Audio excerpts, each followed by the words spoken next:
Assalamualaikum warahmatullahi wabarakatuh. Perkenalkan, nama saya Aulia Febriana. Saya berasal dari Prodi Kimia angkatan 2021. Di sini saya akan menjelaskan mengenai para ilmuwan yang telah mencetuskan teori biogenesis. Baiklah teman-teman, untuk sebelumnya apa itu biogenesis? Bio artinya hidup, sedangkan genesis yang artinya pembentukan. Jadi biogenesis itu adalah teori yang membahas mengenai kehidupan yang berasal dari makhluk hidup lainnya.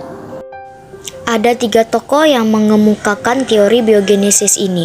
Yang pertama itu ada Francisco Redi, yang kedua itu ada Lazzaro Spallanzani, dan yang ketiga ada Louis Pasteur. Di sini kita akan bahas satu persatu, dimulai dari Francisco Redi, dokter asal Italia dan sebagai orang pertama yang menyanggah teori abiogenesis. Ia melakukan percobaan menggunakan daging mentah yang dimasukkan ke dalam toples dan dibiarkan terbuka, kemudian didiamkan beberapa hari. Hasilnya daging tersebut membusuk dan dikerubungi oleh banyak lalat.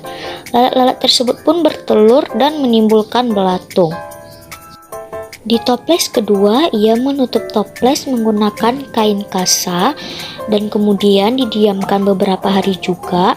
Yang terjadi ialah lalat hanya bertelur di atas kain kasa tersebut karena ia hanya dapat mencium aroma-aroma daging busuknya dari luar saja, sehingga lalat tidak dapat masuk ke dalam toples dan hanya bertelur di atas kain kasanya, dan belatung-belatungnya pun cuma ada di kain kasa, tidak masuk ke dalam toples. Dan di toples ketiga, ia menutup toples tersebut dengan sangat rapat dan didiamkan beberapa hari. Alhasil, tidak ada lalat yang hinggap di toples tersebut. Berdasarkan dari percobaan yang Francisco Redi lakukan, ia mau membuktikan bahwa belatung yang muncul bukan berasal dari daging yang membusuk, melainkan dari lalat yang bertelur. Tetapi teorinya ditolak karena tidak berlaku bagi mikroorganisme, katanya. Yang kedua ada Lazzaro Spallanzani. Lazzaro Spallanzani melakukan percobaan menggunakan air kaldu dengan tabung labu yang direbus terlebih dahulu untuk mensterilkan air kaldu tersebut. Air kaldu ini adalah air rebusan daging ya teman-teman. Tapi Lazzaro Spallanzani menggunakan 2 tabung labu, yang satunya dibuka dan yang satunya lagi ditutup rapat. Setelah beberapa hari kemudian, air kaldu yang terbuka itu jadi keruh dan berbau busuk, sedangkan yang tertutup ini tidak keruh dan tidak berbau busuk. Nah, dari percobaan Lazzaro Spallanzani tadi, ia mau membuktikan bahwa organisme tidak akan lahir dari benda mati, melainkan dari makhluk hidup lain. Contoh tadi, air kaldu tidak akan membusuk jika tidak ada mikroba yang datang dari luar. Tapi teorinya ditolak karena tidak ada oksigen, katanya. Karena mikroba ini tidak akan tumbuh tanpa adanya oksigen.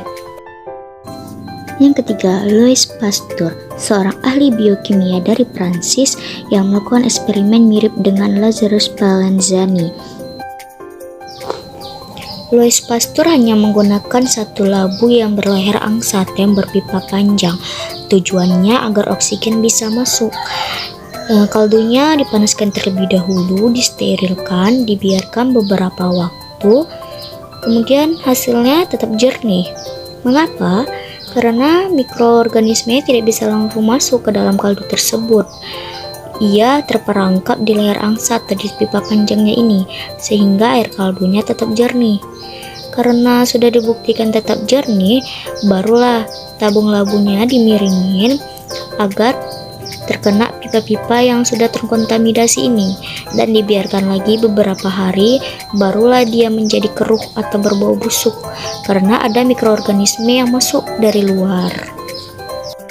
Nah, dari percobaan Louis Pasteur ini, ia bisa membuktikan bahwa organisme itu memang berasal dari luar, bukan terjadi secara spontan dari air kaldu tersebut. Nah, dari percobaan-percobaan para ilmuwan tadi bisa mematahkan teori abiogenesis dan memunculkan 3 teori baru nih. Yang pertama itu ada omnivivum ex ovo, yang artinya semua makhluk hidup berasal dari telur. Yang kedua, omni ovum ex vivo, yang artinya semua telur berasal dari makhluk hidup. Dan yang ketiga, omni vivum ex vivo, yang artinya semua makhluk hidup berasal dari makhluk hidup lainnya. Sekian dari saya mengenai 3 contoh pencetus teori biogenesis. Apabila ada kesalahan, mohon dimaafkan. Sekian dan terima kasih. Wassalamualaikum warahmatullahi wabarakatuh.